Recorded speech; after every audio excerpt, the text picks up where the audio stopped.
आदाब नाजरीन, मैं हूं त्रिदीप रमण। आपकी खिदमत में एक बार फिर से हाजिर हूं आपका पसंदीदा टीवी शो हिंदुस्तान हमारा लेकर। हिंदुस्तान हमारा यानी मुल्क के मुसलमानों की अपनी बुलंद आवाज।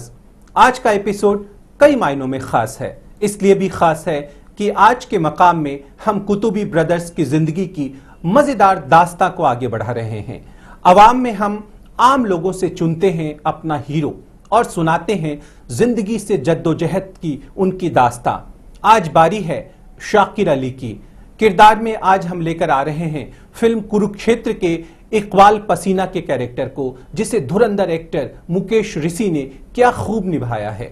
आदाब नाजरीन, मैं साइमा खान आप सभी का इस्तकबाल करती हूँ दुनिया जहां से निराले टीवी शो हिंदुस्तान हमारा में। दुनिया रोज बरोज की जद्दोजहद में जुटे आम इंसान की फिक्र भी क्या कभी करती है। पेशे से इलेक्ट्रीशियन शाकिर अली उन्हीं आम लोगों में से एक हैं जो भीड़ में शुमार होकर आज महज एक भीड़ बनकर रह गए हैं।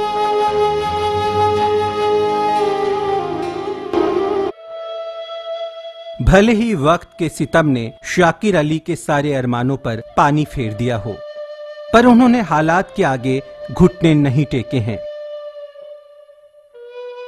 लिहाजा आज वे दिल्ली के सीलमपुर में अपनी छोटी सी दुकान में लोगों के घरों में इस्तेमाल होने वाले इलेक्ट्रॉनिक सामानों की मरम्मत करते हैं। दिल्ली के रहने वाले शाकिर की गिनती इलाके के बेहतरीन कारीगरों में होती है। उनका बचपन तंगहाली और गुर्बतों के दौर से कब गुजर गया उन्हें पता तक न चला। बचपन की तंगहाली ने उन्हें तालीम हासिल करने का मौका भी नहीं दिया।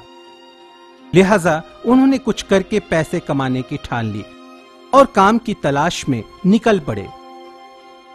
शाकिर को इस बात का बखूबी इल्म है कि दिल्ली पूरे मुल्क की राजधानी है जहां रोजगार के बहुत से वसायल हैं। लेकिन दिल्ली ने उनकी इन उम्मीदों पर पानी फेर दिया, क्योंकि यहां उनके हुनर के मुताबिक कोई काम न था।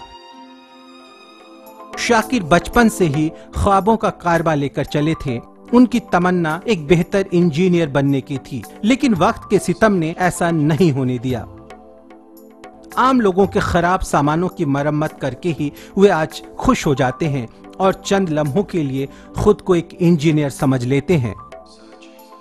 बचपन में तो बड़ा इंजीनियर बनने की ख्वाहिश थी मेरी, लेकिन तालीम की वजह से नहीं बन पाए, तो छोटे मोटे इंजीनियर बन गए। अपने हुनर से वे आसपास के सभी लोगों को अपना मुरीद बना चुके हैं, लेकिन अफसोस कि उनकी कमाई के हुनर को देखते हुए कुछ भी नहीं है। फिर भी वे अपने काम में पूरे मन से लगे हुए हैं, क्योंकि अपने अधूरे ख्वाब वे अपने बच्चों के मार्फत पूरी करना चाहते हैं। हम जिस दौर से गुजरे हैं, जो जो परेशानियां हमने देखी हैं, हम नहीं चाहते हमारे बच्चे वो देखें। इसलिए हम बच्चों को तालीम हासिल कराना चाहते हैं और अच्छे से अच्छे स्कूल में पढ़ाना चाहते हैं। घर की सारी जिम्मेदारियों का बोझ उन्हीं के कंधों पर है। लिहाजा कमाई का एक बड़ा हिस्सा वे अपने रोजमर्रा की जरूरतों पर खर्च कर देते हैं। अपने दोस्ताना बर्ताव की वजह से वे आसपास के ज्यादातर दुकानदारों को अपना दोस्त बना चुके हैं। जब भी वक्त मिलता है तो इन्हीं दोस्तों के साथ मस्ती करने से भी नहीं चूकते।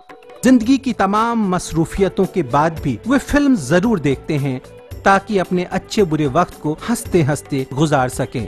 शाकिर का एक बेटा और एक बेटी है। वे अपने बेटे को इंजीनियर और बेटी को डॉक्टर बनाना चाहते हैं। जी, लड़के को तो मैं इंजीनियर बनाना चाहता हूँ और लड़की को डॉक्टर। उन्हें इस बात का यकीन है कि उनका ये ख्वाब कभी न कभी हकीकत में जरूर बदलेगा, और बस इन्हीं ख्वाबों की रोशनी से वे अपनी गुर्बत और तंगहाली के स्याह अंधेरे से लड़ने भिड़ने में जुटे हुए हैं। अपने ख्वाबों को जिंदा रखने की जद्दोजहद में जुटे शाकिर का दर्द बयां करने के बाद अब वक्त है हमारी बात का। हमारी बात यानी मुस्लिम कौम की बात, जज्बात और उनके मसाइल की शिनाख्त की एक छोटी सी कोशिश।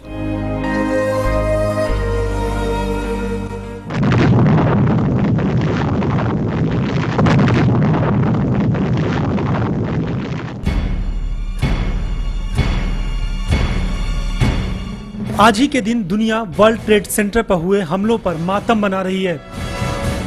वो हमला जिसने दुनिया के सबसे ताकतवर मुल्क अमेरिका को हिलाकर रख दिया था। इस दहशतगर्दाना हमलों ने दुनिया की सबसे बड़ी ताकत को खौफ के साए में भी जीने को मजबूर कर दिया है। इन हमलों के बाद जहां दहशतगर्दी की एक नई शक्ल देखने को मिली, वहीं अमेरिका में रहने वाले लोगों की जिंदगी में भी बड़ा बदलाव आ गया। आमतौर पर अमन, चैन व सुकून की जिंदगी गुजारने वाले अमेरिकियों के दिलों में भी दहशत ने अपनी जगह बना ली। तकरीबन 3000 लोगों की जान लेने वाले इस हमले को अमेरिकी कभी भुला नहीं सकते। 2001 में हुए इस हमले के बाद जब भी 9/11 आता है, पूरे मुल्क में एक बार फिर से इसे याद करने का सिलसिला शुरू हो जाता है। साथ ही खुफिया एजेंसियों से लेकर पुलिस और हर तरह की जांच एजेंसी इस महीने और हरकत में आ जाती है। इन दिनों इसी सिलसिले में अमेरिकी जुबान के अलावा दूसरी जुबान के बोलने वालों पर खासी निगाह रखी जा रही है। पुलिस के आला अफसरान इन दिनों खास तौर पर न्यूयॉर्क में बंगाली, उर्दू, अरबी और इसी तरह की दूसरी जुबानों के बोलने वालों पर खास नजर रख रहे हैं। इस बात पर भी खासी नजर रखी जा रही है कि इन दिनों उर्दू और बंगाली जुबानों में लोगों की दिलचस्पी क्यों बढ़ रही है।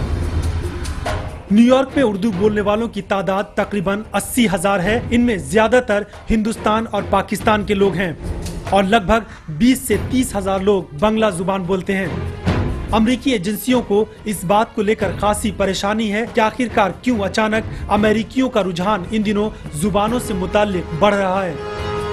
हालांकि अमेरिकी एजेंसियां ये भी मानती हैं कि दहशतगर्दी के ताल्लुकात किसी खास मुल्क या मजहब से नहीं, पर पिछले तजर्बे के मद्देनजर अमेरिकी एजेंसियां हर मुमकिन सोच समझकर अपना कदम उठा रही हैं और यही वजह है कि इनकी सख्ती का खमियाजा खासकर पाकिस्तान और बांग्लादेश के बाशिंदों को ज्यादा उठाना पड़ रहा है। कहना न होगा कि 9/11 की ये तारीख उनके लिए भी नई मुसीबत लेकर आती है। हमारी बात के बाद अब वक्त है एक छोटे से ब्रेक का। ब्रेक से वापस आने के बाद मुल्क के जाने माने कव्वाल कुतुबी ब्रदर्स के यादों के कारवां को ठीक वहां से आगे बढ़ाएंगे।